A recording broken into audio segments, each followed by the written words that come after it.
What's up, Bertini fam? So as you can see behind me, we're at Blockhead Moto Garage. So in today's video, we're gonna be picking up my Street Glide. As you know, we've been having some things go on with the Baker transmission, but Chris got it all sorted out. So I'm gonna go over that in today's video. So stay tuned in. Go ahead and roll the intro.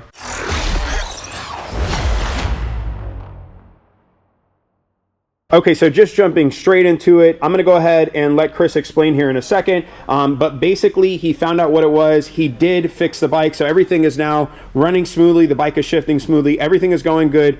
So Chris, what did you find out in the whole process of taking apart the bike, putting a new transmission in, taking it apart again? Let me back up for just a second. Yeah. If you roll the footage of when we installed it, the original footage, and I said, man, I don't know about this dead space. Sure enough, this is what caused that dead space.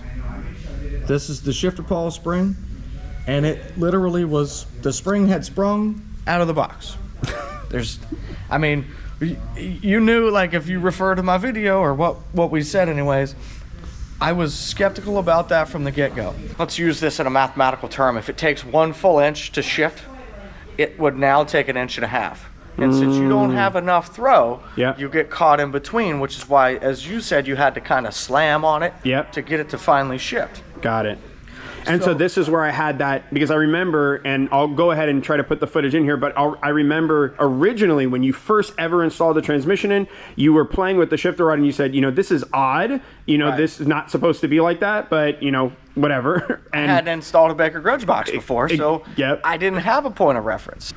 And just to comment on that, so Chris did send Baker a full video outlining all that was going on, and once they saw the video, they were like, you know, oh shit, this is actually this is what it is, right? And so that's where they sent you, you know, all the parts, and Baker did do an awesome job. They did take, you know, care of us. They sent us everything, and, you know, and got us situated literally almost overnight, right? Yeah, that literally, they sent it overnight. Perfect. They sent us the gaskets, the oils, new shifter pawl, and they included a tool in there. I didn't need it, but hey, I got it now. Awesome. And I did use it just to use it. Awesome. So now that we have the Baker Grudge Box in, everything is shifting properly, everything is working properly. Would you recommend, obviously with, you know, higher torque builds like my bike, higher horsepower builds, would you recommend putting in a built transmission from Baker now after installing one? I would, depending on what we're doing and what you, the end user, are going to ride like. Oh, very true. So if you're just a mild riding guy that wants a lot of power and just wants to horse around once in a blue moon, I might leave you stock. But if you want to change your driveline around and you want to be aggressive and you want to do wheelies and hole shots, I might suggest the Baker Grudge Box. Okay, so I'm not sure how many of you all out there have actually worked with Chris before. I know you guys have seen him in a lot of the videos online. One thing that I want to note about Chris is Chris does not just put shit on people's bike just to put it on their bike. He likes to find out first what kind of riding style you have, what you're into. Let's just put the shit on, who cares? He's actually, he's definitely not like that. He genuinely does, and I'm telling you this from experience and obviously sending people this way. He wants to know, obviously, what your end goal is, and then based on that is what his recommendations are. Now, there are times Chris lets people like me who want to be hard-headed sometimes go their way and do what they want to do. But most of the time, at least the times that you've recommended stuff, I have put it on and then went back and said, shit, I wish I would have listened, you know, after the fact. So one of those is that I could think of that comes to mind is the S&S 550 cam. You were like, you should probably go with the 550, you'll make more horsepower. Even if you get the torque, you'll make more horsepower. And I was like, no, I want the 540. And then I ended up with a bike that's like, if you haven't felt the 540 cam, it's like you're riding a drag bike. It is very, very aggressive, very quick throttle on, you know, torque.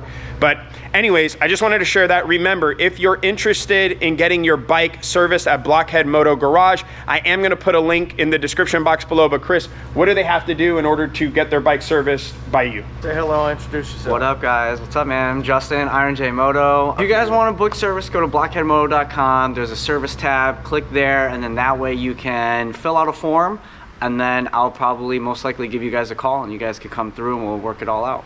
And I will also link to Justin's Instagram page so you guys can check him out on his Instagram. This dude is like he walks around with a photographer, videographer all the time. I don't get it, but a lot of great content on his Instagram. So I'll go ahead and put a link in the description where you can check out his Instagram page. Yeah, it's so funny. It's really just a self-timer, dude. I just like put my phone down. It's just like a 10-second timer. He did it yesterday. I was making fun of him. He called me out on check it. this photo out. I'm like, dude. It's insane. It's insane. But it looked fresh though, boy. Yeah, it does. Chris has good angles too, though. You're the one who was telling me about that whole angle thing. It's all about the angles. Skateboard angles. Yeah. Yeah. There you go. All right, Makes cool. everything look bigger. That's what she said.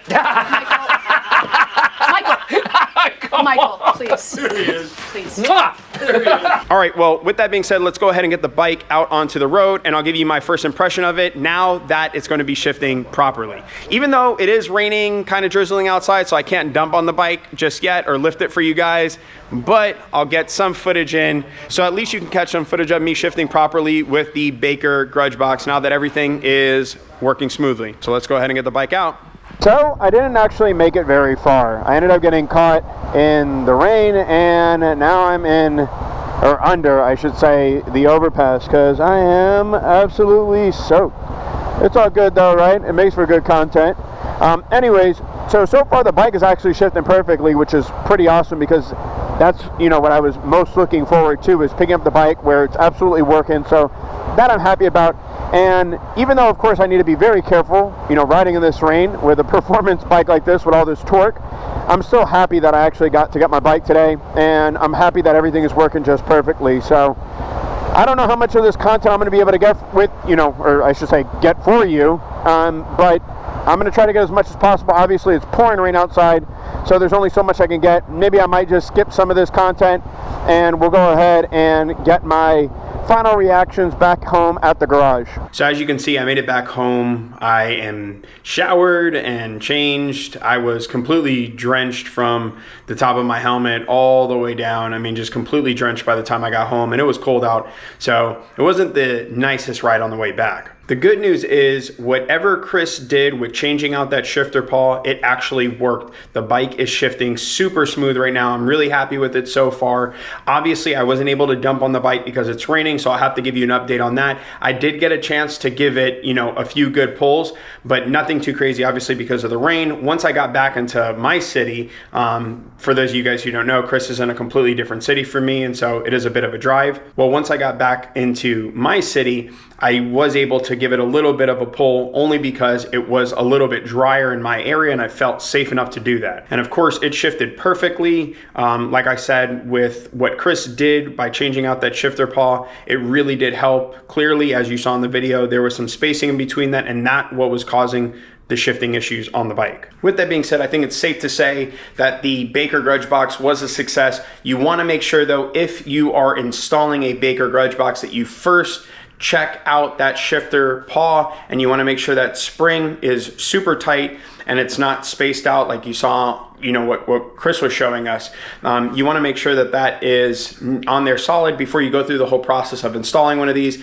Granted, I'm assuming that Baker now moving forward is going to be checking that a little bit better. I do know that they have a really rigorous process of checking the transmission itself and making sure that it's shifting through all the gears perfectly. And so that I know that they did from the factory, because I know that they're really, what's the word I'm looking for? Strict with checking out, you know, if the transmission is working properly. So I'm assuming that now they're going to put that into their review process, is really keeping a close eye on those shifter paws and making sure that that spring is in there properly and has the proper tension needed in order to work and function properly. I know this was a super quick video. I hope you guys have enjoyed it though. Please make sure, if you have not yet clicked that subscribe button, you go ahead and click that subscribe button right now. This way you can stay up to date with my entire build series, all of my future uploads, and any giveaways that I do. Most importantly, make sure y'all are putting good energy out there into the world and you're paying it forward. I'll check y'all out later. Bye now.